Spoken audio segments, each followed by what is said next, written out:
Assalamualaikum warahmatullahi wabarakatuh. Nah, di sini saya akan menjelaskan salah satu contoh soal untuk aplikasi partial differential equation yang kedua, yaitu tentang conduction of heat.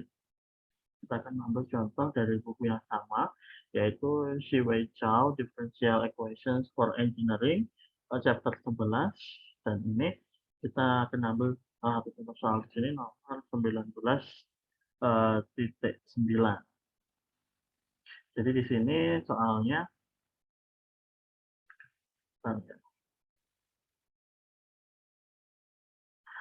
sebuah komponen elektronik biasanya diletakkan di atas sebuah permukaan substrat yang biasanya itu di sini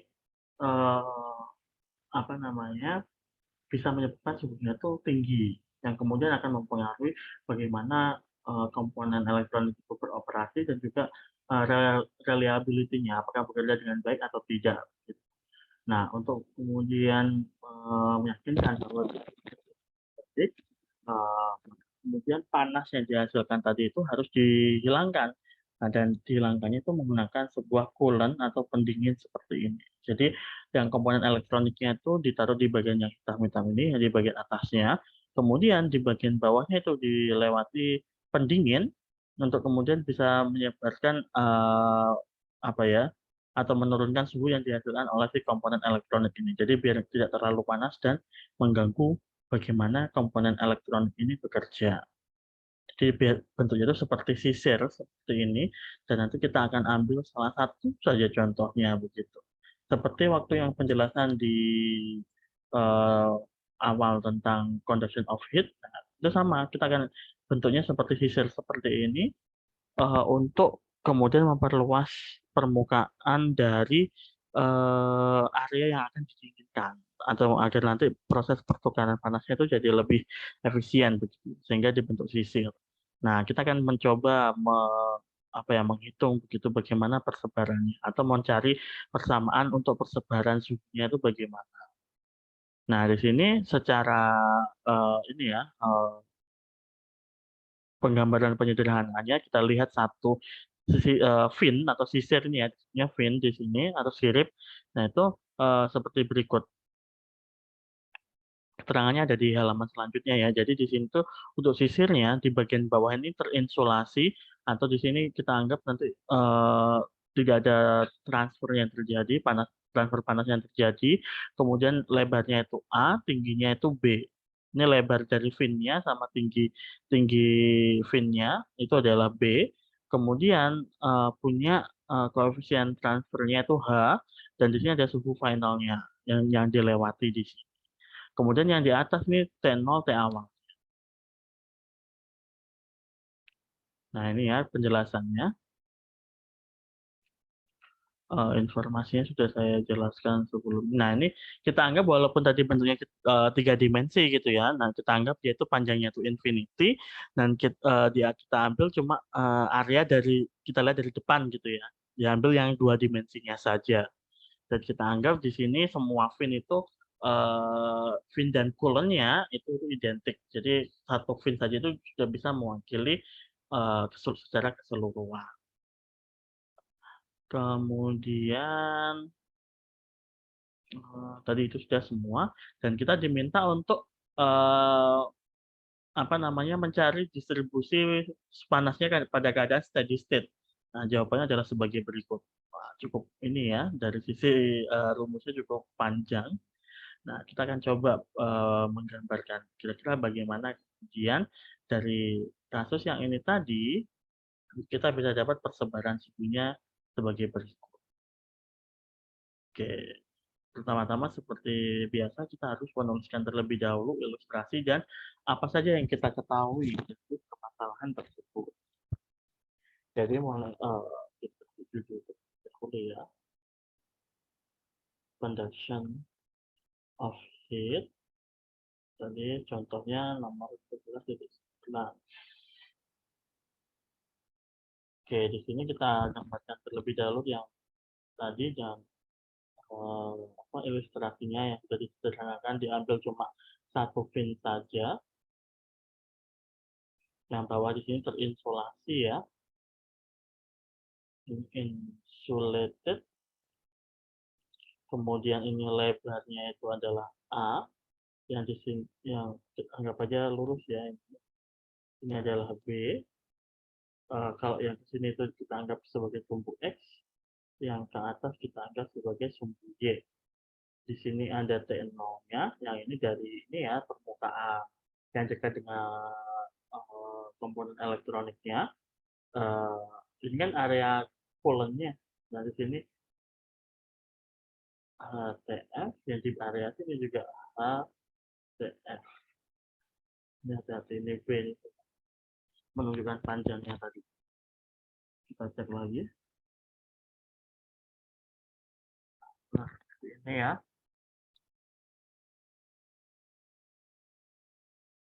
Jadi yang HTF ini adalah area coolant yang berjalan. Oke, itu informasinya yang kita punya. Dan yang diminta adalah steady state temperature distribution.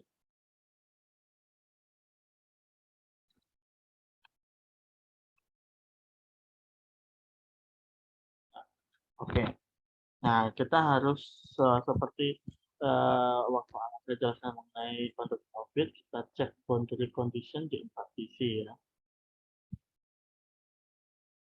Yang nanti ini tuh akan berubah kalau nanti ada pengenalan yang ketika x-nya sama dengan 0, maka di sini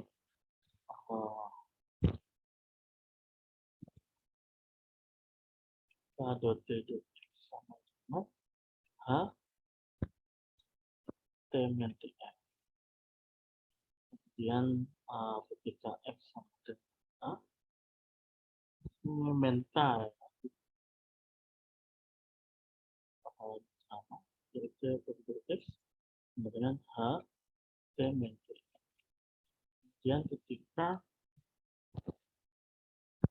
y sama dengan 0, nah ketika y sama dengan 0, saya tadi kan ada ini y sama dengan 0, berarti yang paling ujung bawah dia adalah terinsulasi. Maka di sini perubahan suhunya itu 0.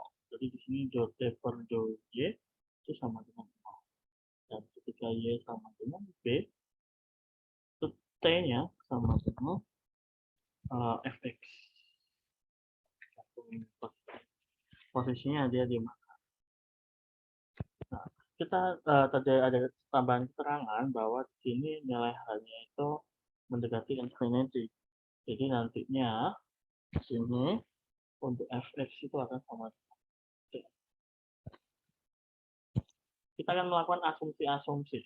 Jadi kita harus mengambil asumsi biasanya bahwa di sini ada variabel baru kita sebutnya sebagai t hat, yang dia ini kan nilainya adalah t yang aslinya ya dikurangi t final.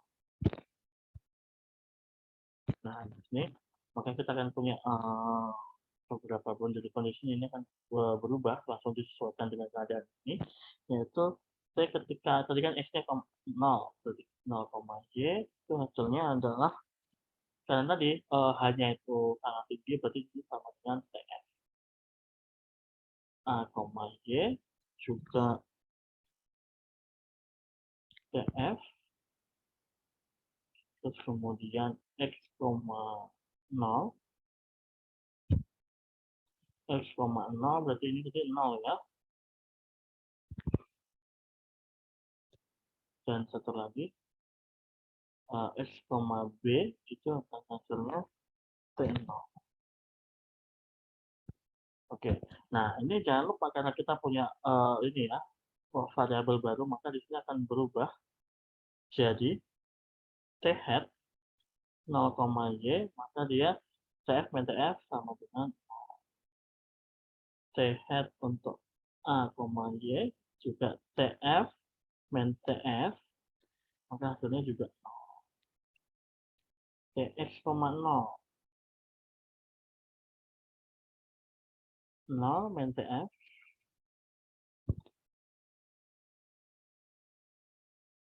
Satu lagi, X, B, T0 min.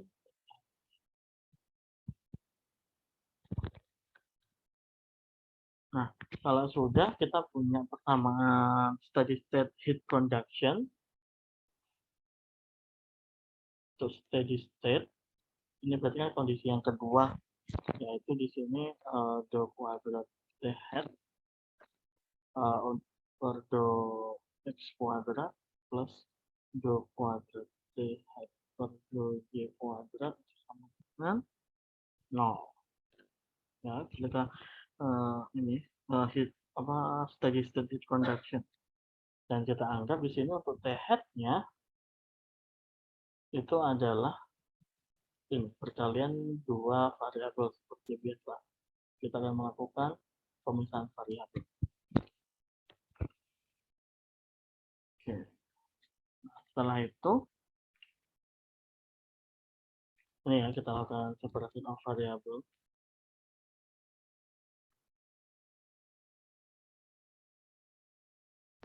Separation of variabelnya di sini.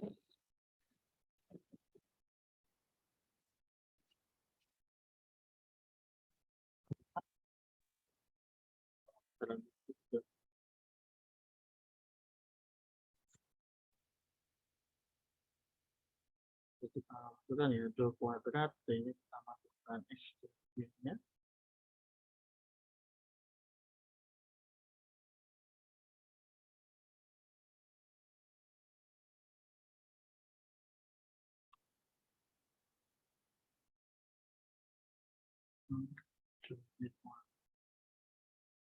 Oh, ini berarti yang ini bisa keluar, ini jadi dou kuadrat X per dx kuadrat plus X d kuadrat Y per dy kuadrat dengan 0. Seperti ini kita bagi XY.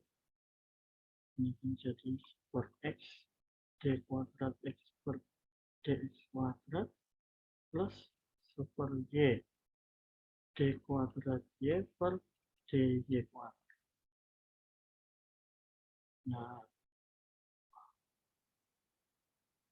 seperti ini, kemudian kita pindah ruas.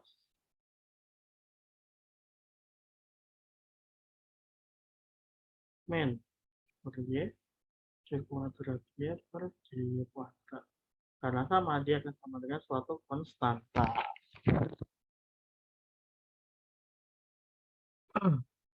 Kita akan selesaikan yang X terlebih dahulu. 1 per X d kuadrat X per dx kuadrat sama dengan K.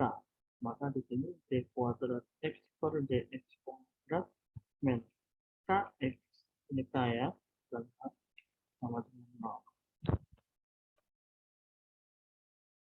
Sama dengan 0, di situ berarti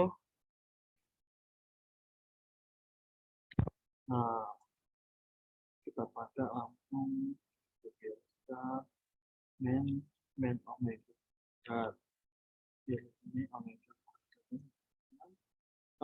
lambda kuadrat min omega kuadrat tinggal lambda-nya plus minus di omega. Tinggal X-nya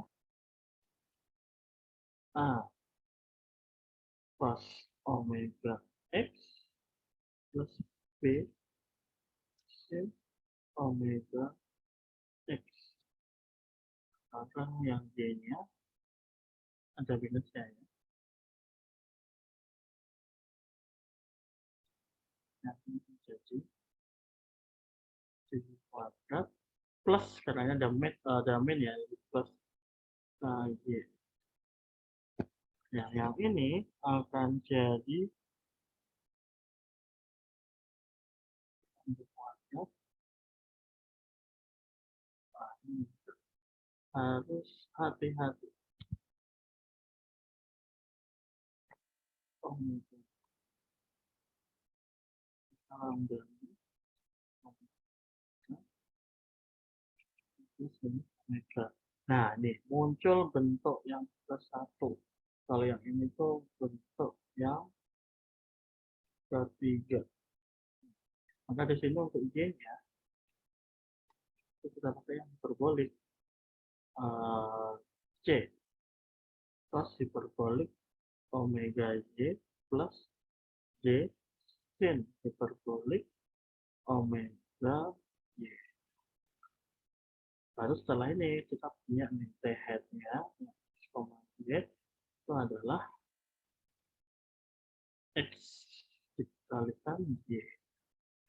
Di sini akan jadi A cos omega X plus B sin omega X dikalikan C cos omega Y plus C sin hiperbolik omega Y. Ini kita T hat kita udah dapat nih. Terus sekarang kita implementasikan ini nih, apa namanya, kondisi-kondisi yang kita punya. Kondisi-kondisi yang kita punya.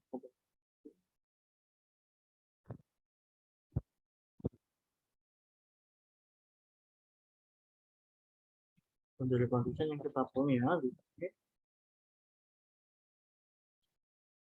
Kondisinya adalah kita pakai yang ini ya. P hat 0, Y Y itu sama-sama 0. Yang ada di situ. Kita pakai yang pertama. Nah, ketika T hat 0, Y itu berarti di sini saya digantikan 0, berarti tinggal A saja. Karena kan yang cos 0 yang nilai 1. B-nya udah habis. Yang Y-nya akan tetap C cos hiperbolik omega Y plus D sin hiperbolik omega Y itu akan sama dengan 0. Nah, maka dari itu kita tahu penyebab 0 itu adalah si A.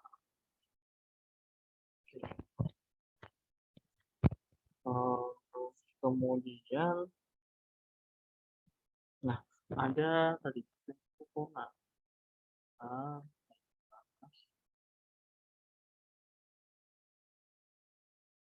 Nih, dot T per dot Y itu sama dengan 0.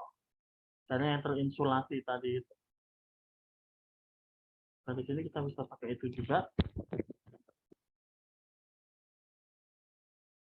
Dot T, dot T biasa dulu ya. Per dot Y itu sama dengan T-nya kan ini nanti ada T hat min TF ya.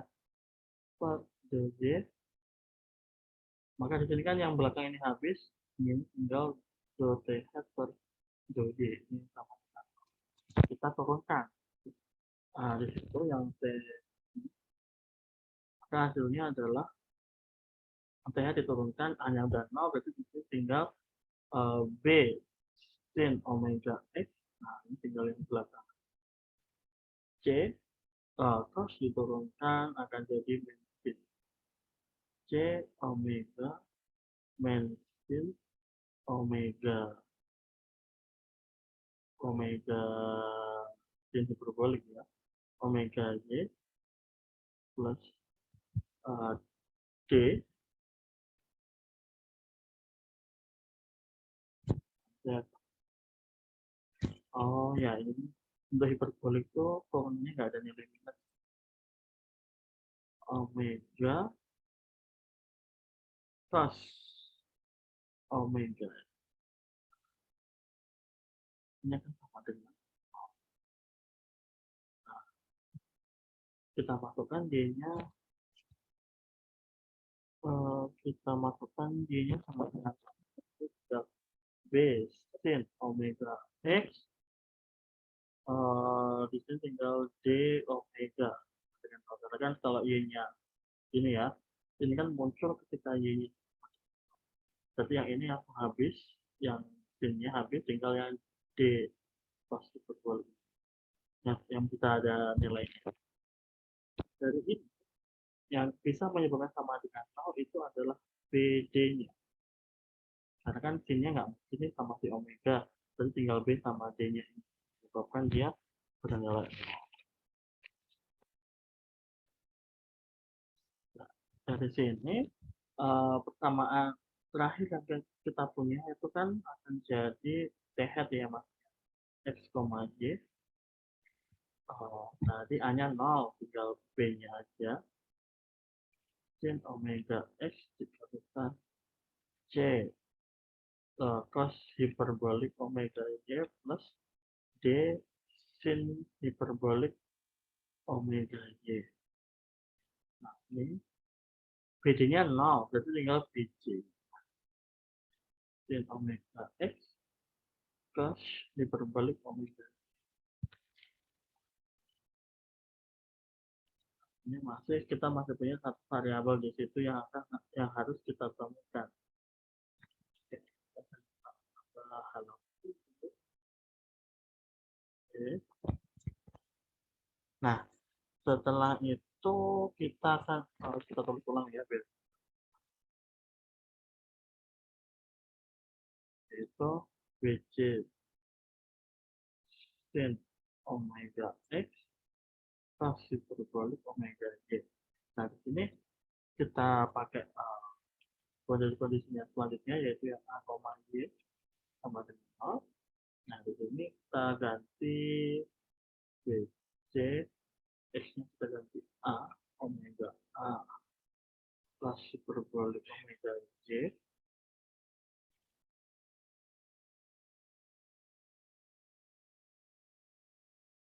Itu sama dengan 0. Nah, dari sini, ini BC kan nggak boleh 0, karena biar ada nilainya.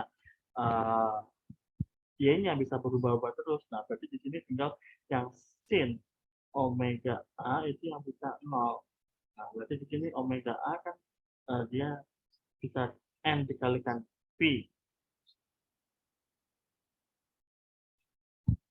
Nah, artinya dia akan bernilai 0 ketika kelipatan P. Yang N-nya itu omega. Jadi omega ini ada A-nya ya. N P per A.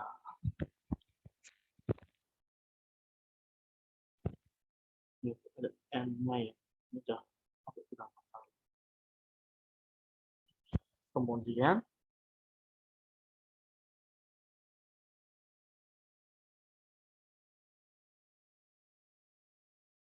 sekarang kita akan coba kembalikan lagi. Tadi kan di awal rumusnya kan ini.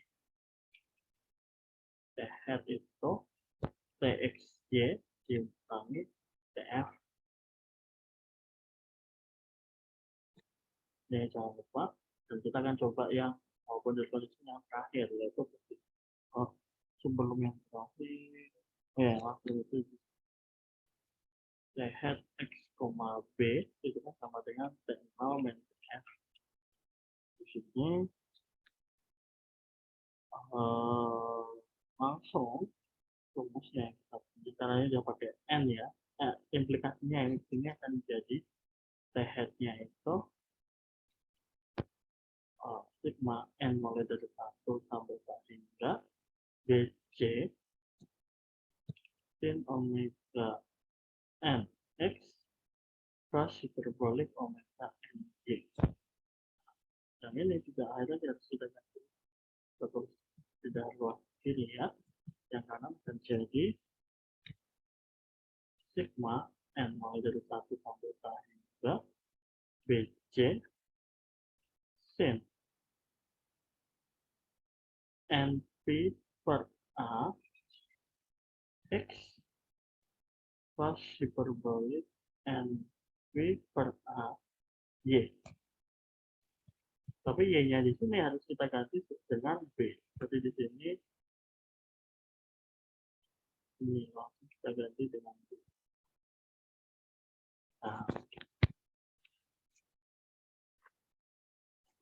Nah, setelah ini yang kita lakukan adalah kita akan melakukan sifat orthogonality. Teman-teman masih ingat untuk kemudian bisa menghilangkan yang ini. Jadi kedua sisi kita kalikan dengan sin M P A X BC-nya ini bisa saya pindah ke depan karena saya cuma butuh nilai X-nya aja. Loss-nya pun juga bisa. NPV per A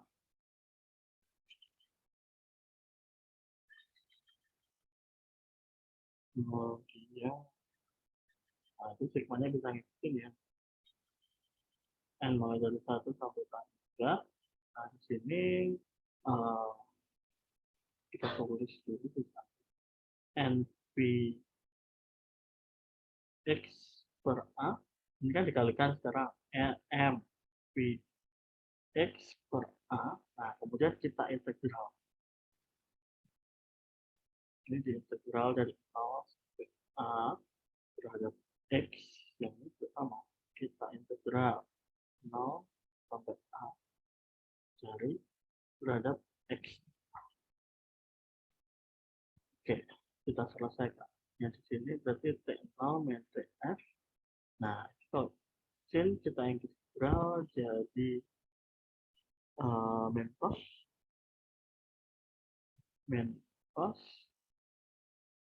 MVAX. Nah, ini dikalikan turunan ini terhadap X tapi dibalik karena per jadi A per M.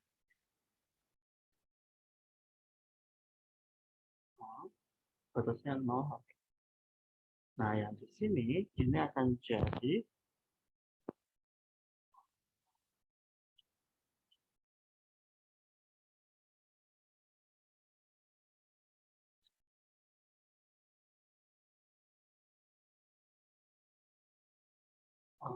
cos M B per A. Nah, yang ini bagian yang ini sama jadi A per 2. Nah, A per Oke. Yang di sini T0 min TF dikalikan A per M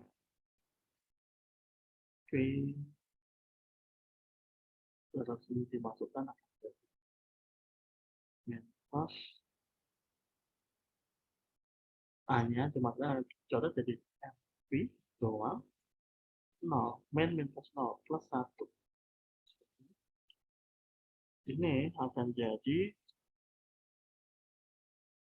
WC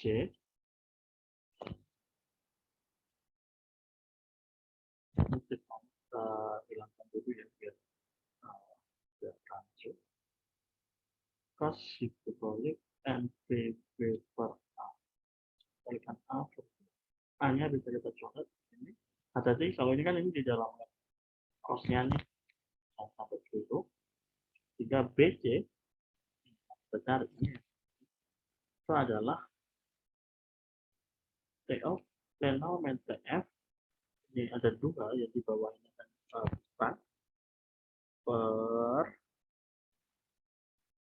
MV dikalikan cos hiperbolik NPB per A dikalikan min cos MP plus 1. Nah, ini harus kita ada M, ada N, kita jadikan 1. Jadi di sini kita ngikutin yang punyanya si ini. Karena dia mereka sama-sama ini ya, bilangan. Jadi di sini kita ngikuti bentuk yang ini. Jadi kalau dia kita buatnya, kalau dia ganjil, M-nya ganjil, artinya cos P itu min 1 ganjil, berarti dia M-nya 1, 3, dan seterusnya. Berarti artinya sama dengan cos P itu nilainya min 1 kali min plus 1 tambah 1 jadi 2. Tapi kalau dia genap, artinya cos 2, 4, dan seterusnya, dia sama dengan cos 0.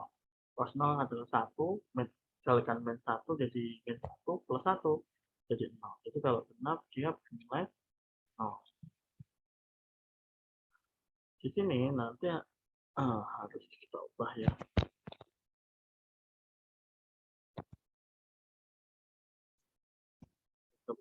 Kecil itu berarti kan dia 2N. menggunakan cuma N. Nah, berarti harus kita ubah. Kita kembalikan ke T hat X, Y. Dia adalah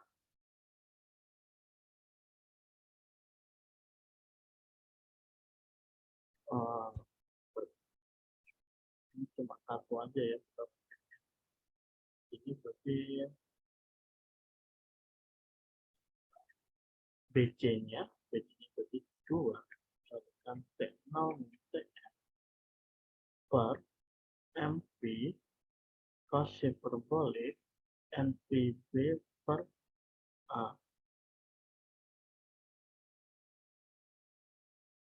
Ya. Nanti ini ya, tiap M sama N harus kita ganti menjadi 2N min 1. Karena kita mau dapat nilai genapnya saja. Min. Nah, ini langsung di sini kita pakai angka 2. Jadi kita pakai cuma yang dan. Nah, ini BC-nya. Kemudian tinggal nambahin sin omega N. Omega N itu NP A. P per A X cos hiperbolik NP A Y. Nah, jangan lupa ini masih T hat. Nah, kalau yang TXY berarti di sini T hat plus TF. Jadi di sini akan menjadi N menjadi 1 sampai hingga 2 kali 2 jadi 4 T0 min TF per M-nya kita ganti 2N min 1 P cos hiperbolik 2N min 1 PB per A sin 2N min 1 PX per A cos hiperbolik 2N min 1 PY per A. Nah, jangan lupa plus TF. Semoga benar ya.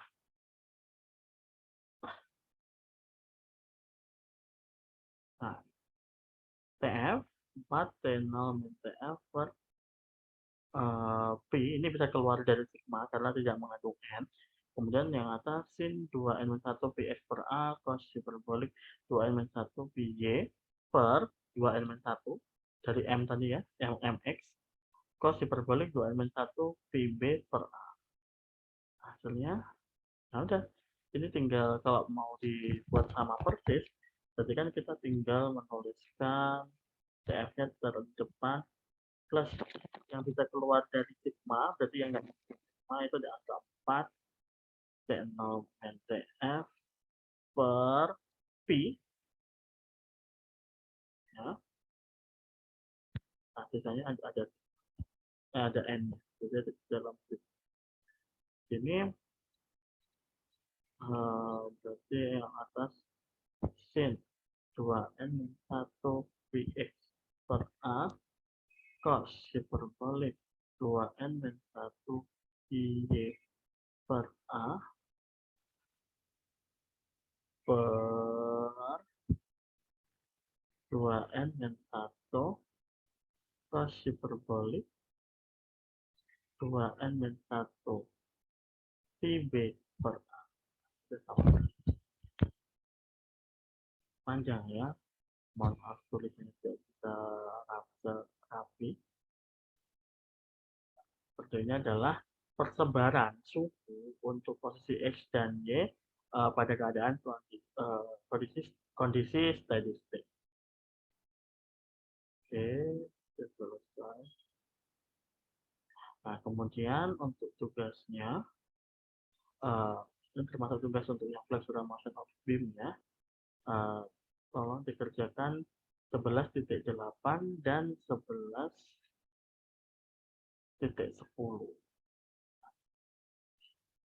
Nah, ini bisa dikumpulkan di hebat.